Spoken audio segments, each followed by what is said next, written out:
So what is going on, y'all? So currently I am with this Atari GameStation Pro. It's a console that we just got, and it's a newer one, I think.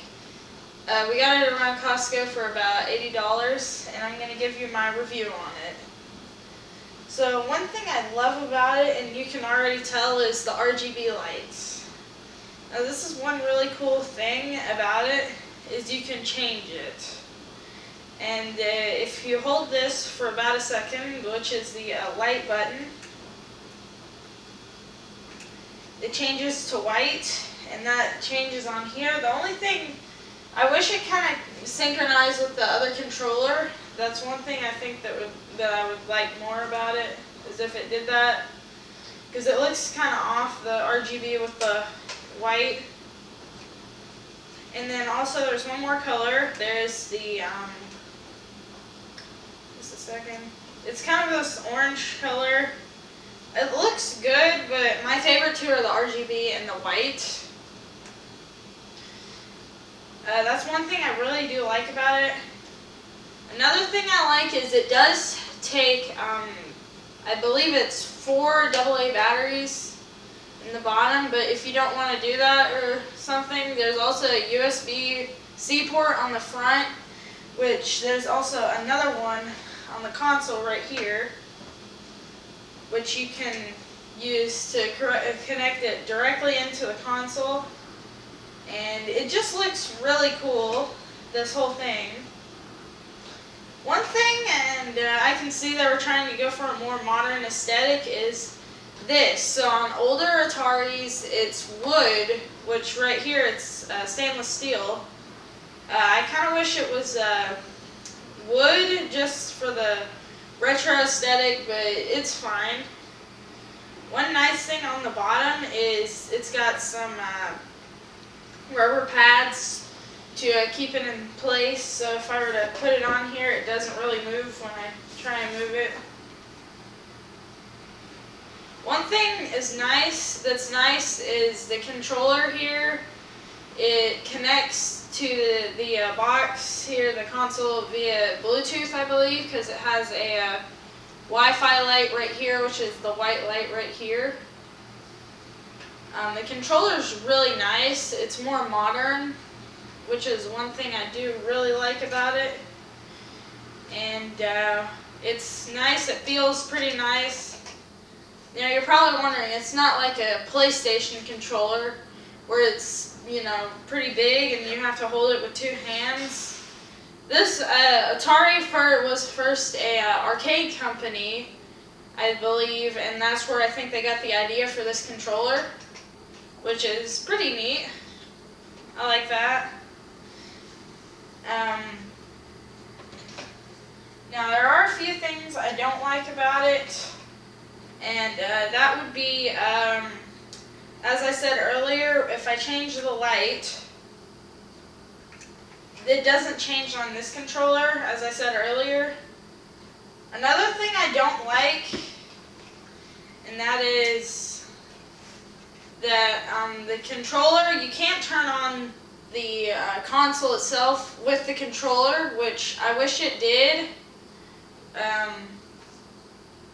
But you can get by with that.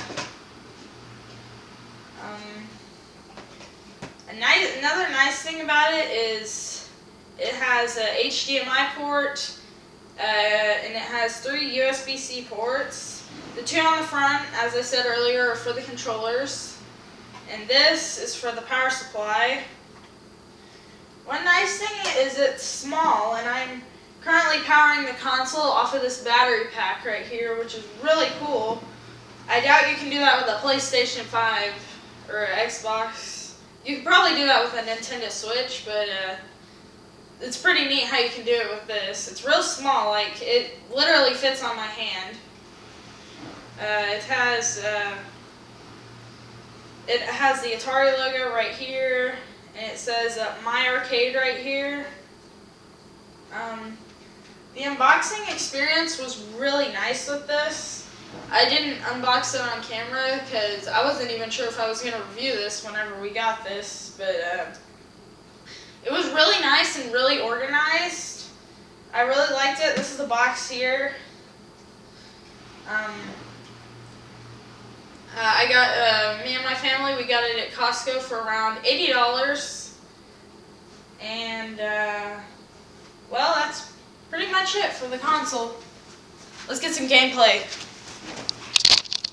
Okay, so one really cool thing that I didn't mention earlier is I like that it's small because this is our Blu-ray player. And then if I move the cables for it, it literally just fits right on top of there.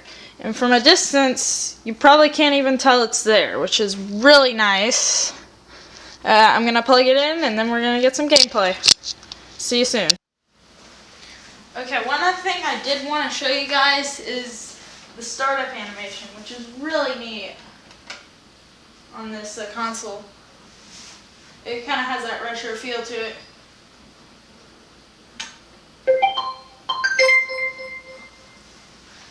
Pretty nice, huh? The music is really nice too. Okay, it has 200 plus games. I didn't mention that earlier. We're gonna play one of my favorites,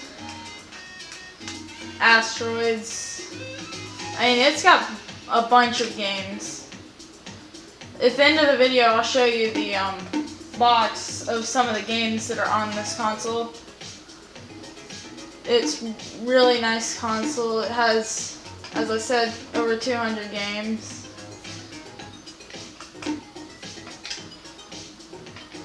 We're just gonna play about 3 games, I think.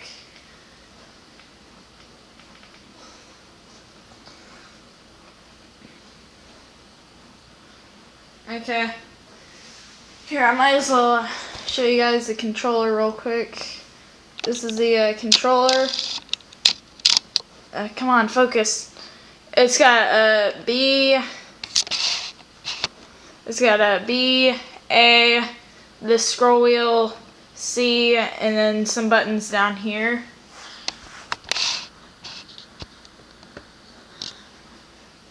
Okay, so now we're going to start it up.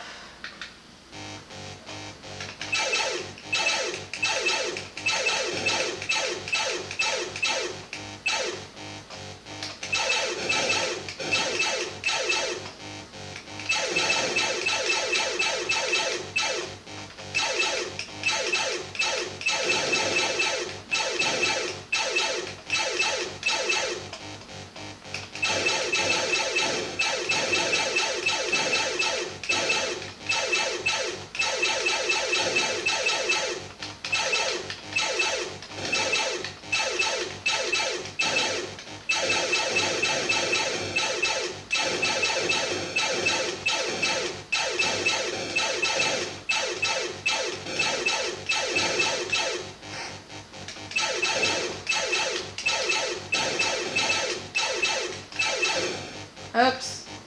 Let me show you something. This is a hyperspace. It's really cool. You can just kind of teleport.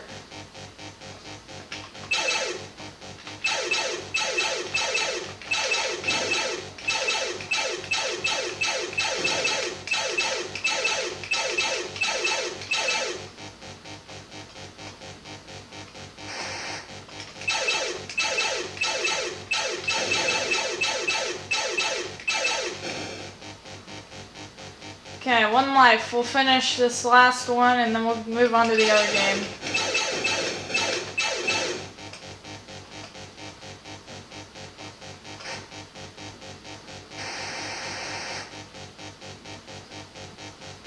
There we go. Okay. So next we are going to play the Centipede.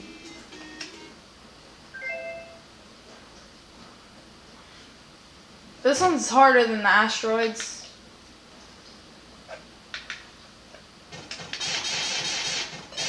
You gotta get the centipede and avoid the spider. I mean, you can shoot the spider, but...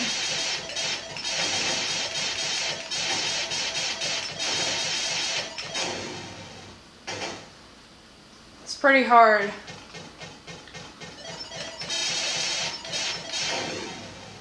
Okay, we got 1 life left. And then I'll show you the game and the bonus games that I like.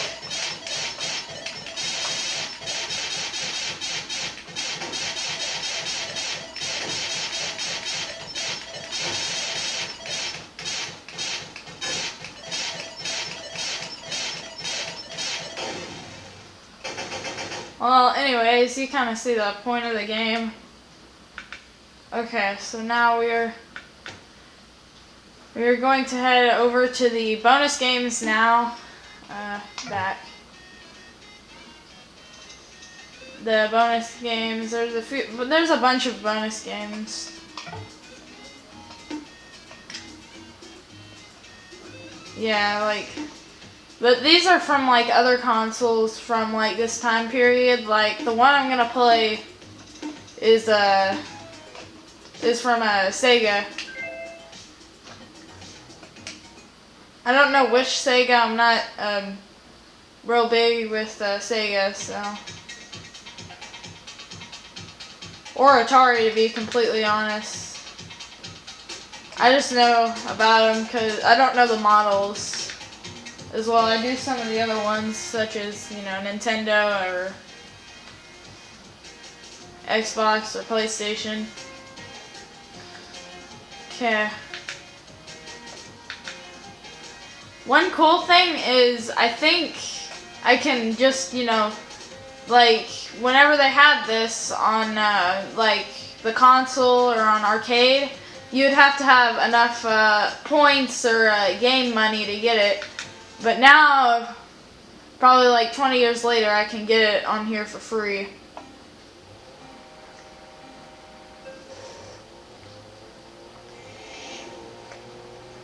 This game is really hard, just so you know. We're just gonna do a 1 round. Because you gotta get past everyone. There's the turbo. I made it to the next level once, but that's as far as I've made it.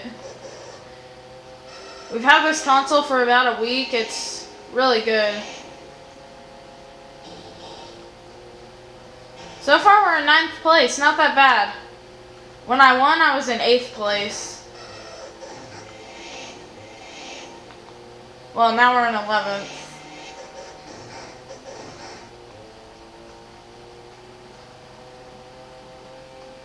It's pretty hard, but I'm used to these driving games and racing games on, I'm used to Mario Kart on Nintendo controllers, and I've played some other driving simulator games on a keyboard. But I mean, this one's pretty old, so it's pretty hard to actually keep up.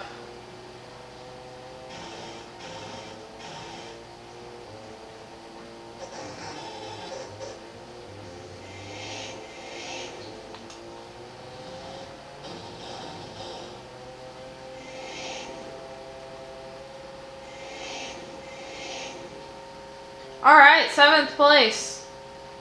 I haven't made it to 1st place yet. But I think it would be really cool to make it to 1st place. Here we go on the underpass.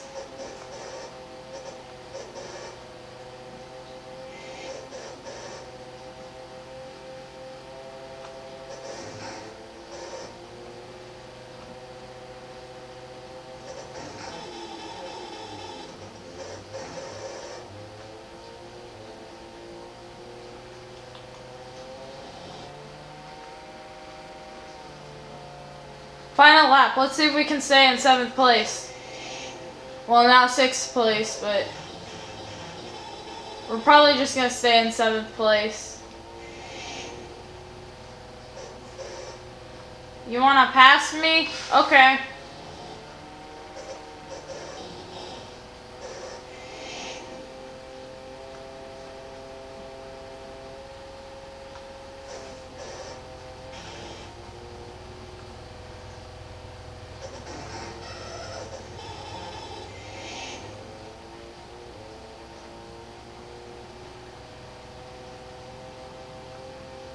Alright, here we are.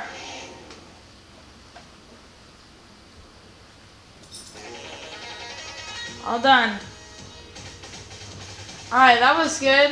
I've qualified for the next round, but we're just gonna head home, and then I will give you my final opinion. Okay, so what is my final verdict? Should you buy it? Should you avoid it? Should you consider it? Well, I recommend for $80, this is a really good retro console. Now, it's really hard to compare this to stuff such as, you know, the PlayStation 5 or Xbox Series X or Xbox Series S, because those are a lot newer. And this has less power performance than those ones. There is the Atari VCS, which is like their more powerful console. I recommend this one if you're looking for a console that's for 2 people. You might even be able to do more than that because you might be able to connect more controllers to it. But yeah, so I think you should consider it. Also, let me know if you like that video. I'm on my way to edit it. Let me know if you like the tech video. I think it was real good. I mean, that technically is my dad's, so I'm just going to be reviewing my parents' tech, but let me know what you think. Okay, bye. I'm going to edit this video.